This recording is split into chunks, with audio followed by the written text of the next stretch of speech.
পর্ব 4। নবীজি সাল্লাল্লাহু আলাইহি ওয়াসাল্লাম এর নবুত প্রাপ্তি ও প্রথম ওহী। সত্য সন্ধান। নবীজি সাল্লাল্লাহু আলাইহি ওয়াসাল্লাম 40 বছর বয়সে ধীরে ধীরে একাকিত্ব ভালোবাসতেন।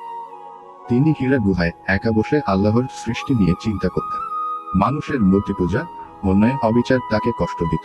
প্রথম ওহী। এক রাতে হীরা গুহায় জিবরাইল আলাইহি ওয়াসাল্লাম এসে বললেন, পড়ো। নবীজি সাল্লাল্লাহু আলাইহি ওয়াসাল্লাম বললেন, আমি তো পড়তে জানি না।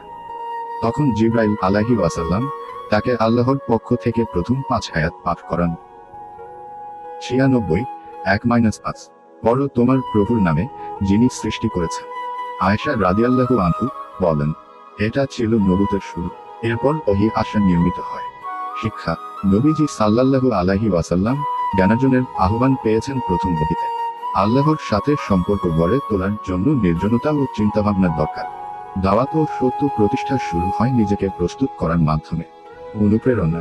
হালাল জীবিকা, সততা আর চিন্তাশীল জীবনের চর্চা করো। সময় বের করে কুরআন নিয়ে ভাবো, এটা আল্লাহর প্রথম নির্দেশ।